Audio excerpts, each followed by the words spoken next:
Welcome back to the Taken podcast. I'm here with every person that's been on here so far except for Sib. We have Quentin, Hello. Tastic, and Tibblesalt. We're going to move on to the first topic, which will probably be the thumbnail, because Vivziepop, creator of Has Been Hotel, has been getting a lot of hate on Twitter recently. Why? Because of Has Been Hotel releasing, and a lot of people just hate Vivziepop, which, I mean, in the last episode, we talked about the internet's punching bags, Yeah. and I think, Vivziepop has joined that. I think, a lot of people just like to hate on her for no reason, and, there's some criticism. People are gonna be like, it's just criticism, there's no hate, but I do feel like it is criticism for the sake of hate and not for the sake of actual criticism, because... What's up with the hate? Because I have seen none of it so far. Okay, so on Twitter, she's been trending for a long time recently because of there's this scene in, this is a good portion of it, there's a scene in Has Been Hotel episode 4 that got leaked, that is part of the music video for Poison, and it is Angel Dust on stage doing the song, but there's also behind Angel Dust kind of like a video of Angel Dust getting SA'd, to say it briefly, which it doesn't show any nudity or anything. It just shows Angel Dust kind of being tied up and slapped around. There is warnings at the beginning of the show for a reason. It's obviously not a show intended for audiences that cannot handle that type of stuff. So I think the hate is unwarranted. And also, alongside that, there is this person on the team for Has Been Hotel that does the storyboard animations. And they guys SA.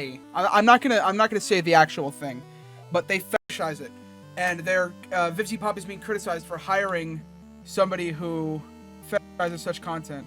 But I don't really see an issue with it, because at the end of the day, it's not like it's not like Vivziepop would necessarily know who they are hiring when they hire them. So, and alongside that, they know that Vivziepop said that they know that, it's nothing more than just that for them. Yeah. So it's not like they're gonna, actually go ahead and commit a crime.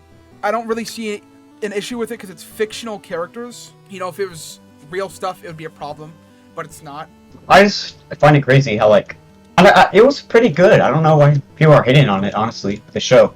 I mean, yeah, the episode 4 hasn't released yet, which, people aren't really waiting for it to release to criticize the episode just because of this, I think it's a 10-second snippet that got leaked.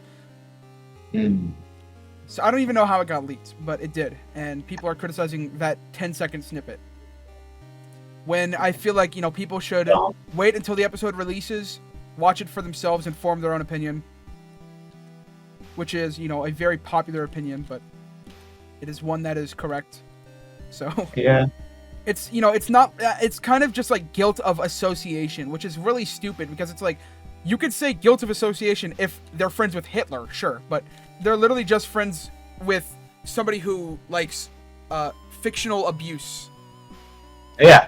So yeah, that's my 2 cents on that situation. I think, if you don't like the show for that, then that is your choice. You are allowed to dislike the show for having that scene. You are allowed to think that that scene is, not well made, or it doesn't bring across the topic well.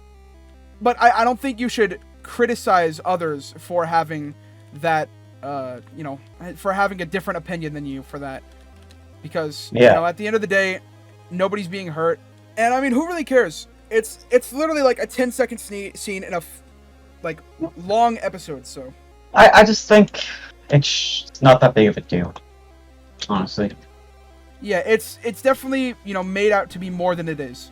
But yeah, speaking of nudity, kind of, Twitch has, I feel like, we can talk about this now that Twitch has kind of, combed over, it's smoothened out the field. But, yeah, new policy? Yeah, so there was these new policies being implemented and then revoked and whatever about nudity on Twitch. So this happened when there was a few Twitch streamers that were going live with no top on, or appearing to be no top on, But they had I think they had a top on, but it was below the camera, so it looked like they were nude, but you couldn't see any like the nipples or anything because it was cut down from like the middle of the breast up. And that person who like mainly went viral for that, they got banned for like a day or two or something, so not very long.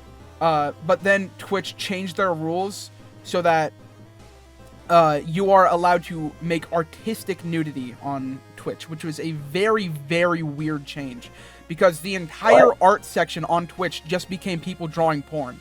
Dude, that's stupid as shit. Yeah. Yeah, it was a very terrible way to go about things. But then, you know, nobody was getting banned for that because it technically was allowed in TOS. So, I think it took them a little bit, but then they changed TOS again. And since they changed TOS, I'm pretty sure it is still, it's not like porn explicitly isn't allowed. I feel like, the reason why they did that was for it to be more like safe for, artists to draw, cleavage on a character that is covered, without fearing to get banned.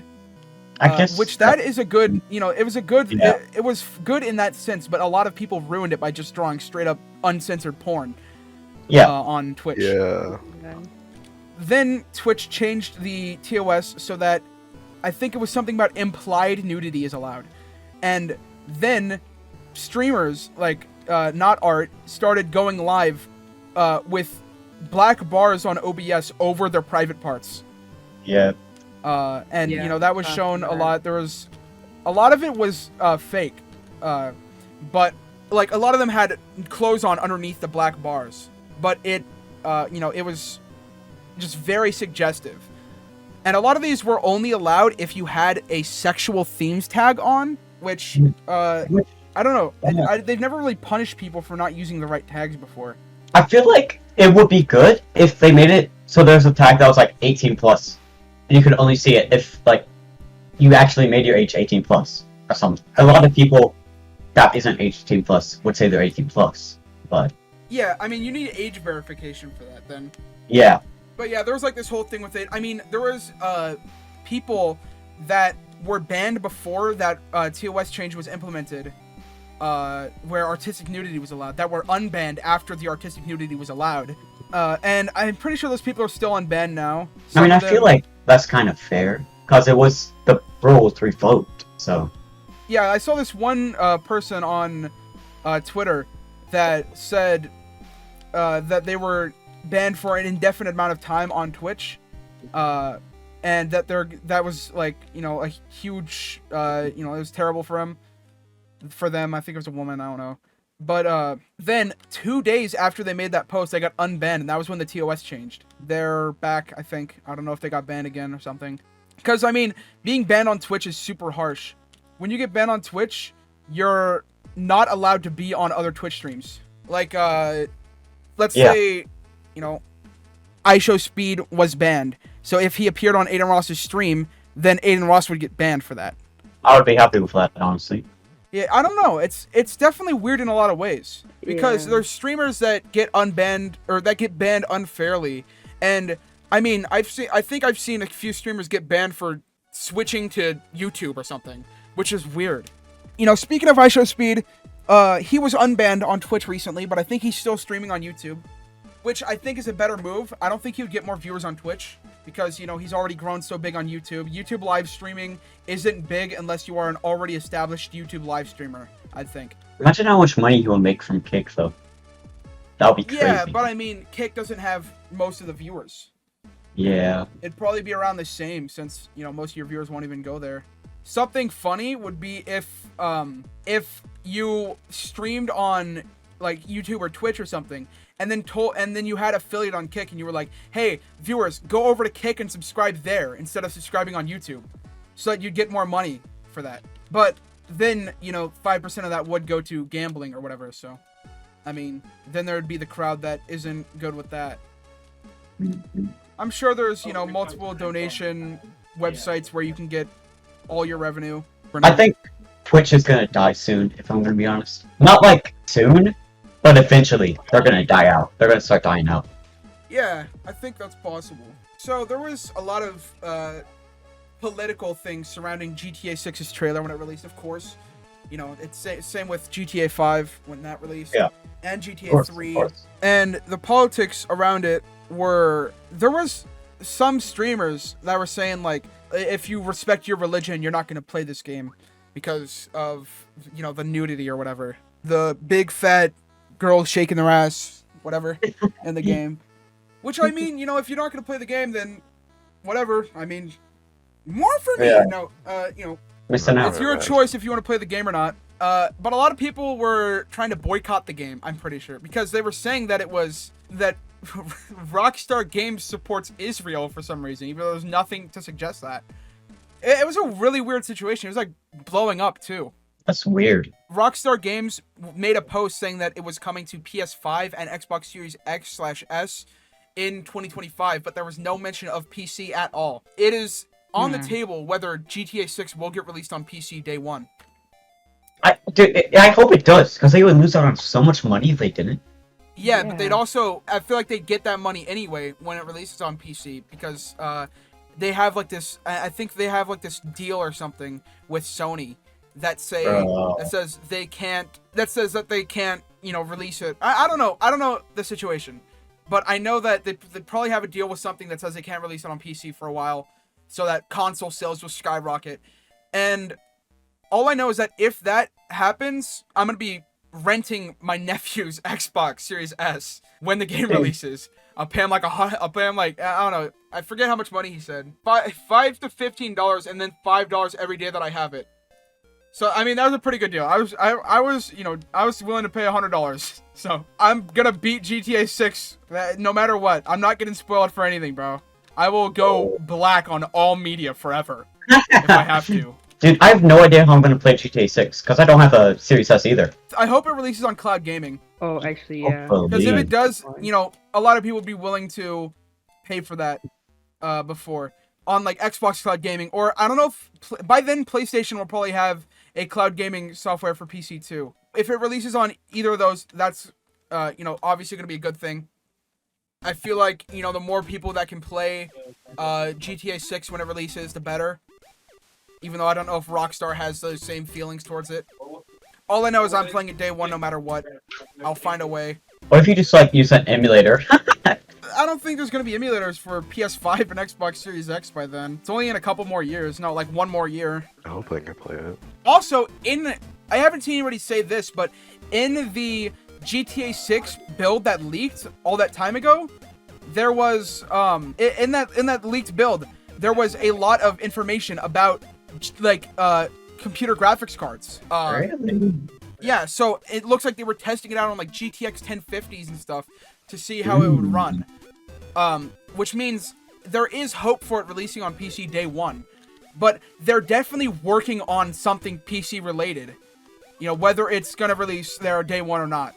It'll probably be better than the port we got for PC of GTA 5, because you know, the GTA 5 PC thing is just a port. It's not like it released on PC. Red Dead 2 also didn't release on PC day one. It took a while for it to release on PC. I really don't like that aspect of Rockstar. I think you know, they should release on PC. Like day one, every day. It only makes sense. I hope they remaster Red Dead 1 or something. I mean, if the port of Red Dead 1 on Nintendo Switch and modern consoles, if it does well, they're probably going to release it on PC too. But at this point, I'm already playing through Red Dead 1 on my Nintendo Switch emulator on my computer. Legal disclaimer, I own a Nintendo Switch and I own Red Dead on it. I'm just playing it on PC because it is easier for me. I'm cutting this shit out of the video. I don't even fucking own Red Dead 1 on it. Do you guys think we're going to get a GTA 5 mobile port soon? And not soon, but like, you know, before GTA 6. I don't think so. I do not think so. They probably won't focus on that. I mean, it's possible, but I don't know. Not really. I mean, it's definitely, at this point, technology has advanced enough where it is possible for GTA 5 to run on a phone. Especially because GTA 5 ran on the fucking PS3.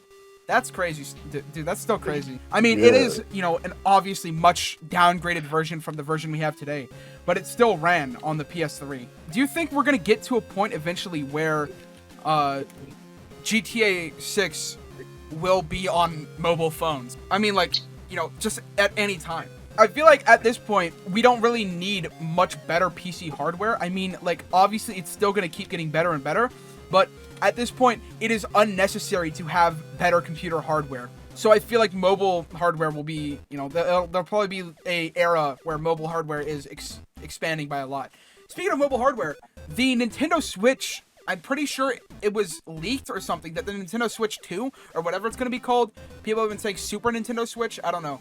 It's going to have similar specs to the PlayStation 4 and the PlayStation 4 Pro. You know, that's kind of crazy for a console that's, I mean, like, imagine if the base Switch had that. It would be crazy, because, I mean, the Switch is so small. I mean, it's not, you know, that small, but at the point where a Switch can run PS4 games, I feel like at that point, it is worth buying and projecting up to your TV as a actual console. I mean, sure, it's not the PS5 or whatever, but it has a lot of benefits. I mean, like, imagine if you could run, Spider-Man for the PS4 on your Nintendo Switch. That's crazy. That would be crazy. And also soon, there was this thing releasing for the Switch called these flash carts. Basically, with flash carts, you can put a micro SD card into the flash cart, and you can load games onto the micro SD card that you own. It is technically possible to run games you don't own, but hey, we don't do that here. You have to pay for the games you load onto your micro SD card and put it in your Switch, and it works on unmodded Switches. So I'm gonna be playing Breath of the Wild. I'm gonna be playing Breath of the Wild soon on my Switch. You know, once I actually get one of these, because you know I'm obviously gonna pay for Breath of the Wild with my money. If the next Switch console has backwards compatibility with the Switch, then this is gonna be like a huge investment, because it's $60 for the flash cart, and from that point, you can buy all your games and put them on the flash cart, right, guys? So, yeah. And if it's backwards compatible, like how games release on the PS5 and the PS4 to this day still, then the next Nintendo Switch console will probably do that too. So it'll be like, they release on the Super Nintendo Switch and the Nintendo Switch. And then you can play the Super Nintendo Switch games on the Nintendo Switch with the flash cart if you buy the games. It's super worth it, but I'm gonna wait till it actually releases, and it's not just a pre-order, so I can actually see what people say about it. So don't pre-order it until you see the reviews. Yep. Don't pre-order stuff. It's not a good thing to do. MrBeast recently posted one of his videos onto Twitter. It was his full video where he got like billion dollar cars. You know, he said that he wants to see how much ad revenue it'll make and if it's worth uploading his videos to X. So, and Elon Musk retweeted it. So I think this is not based on evidence or anything, guys. So I'm not, you know, saying this is what happened at all. Allegedly, I heard that maybe Elon Musk might artificially increase the ad revenue that MrBeast made off of his video. And that would make MrBeast think, oh, hey, maybe it is worth posting my videos on here. I feel like other websites are doing that too. I don't really trust Kick, for example. I feel like they could be artificially inflating their viewer numbers sometimes. Like whenever, you know, like there was that one stream where Aiden Ross got Kim Jong-un or whatever. And it was a fake one. And that had like hundreds and hundreds of thousands of viewers. There have been a lot of websites doing that because it is not really hard. Especially, I feel like Rumble 100% does that. Allegedly. I've heard maybe Rumble allegedly does that. Allegedly. Some websites might be doing that because it is, you know, literally impossible to detect since they own the website. Allegedly, you can't trust anything you see anymore. Allegedly, people... Allegedly, since Tabletop fixes PC, allegedly, I'm working on allegedly videos, and we're working hard. Me and Tabletop. Allegedly. Hey! Actually, my bad. All right, that's it. GG.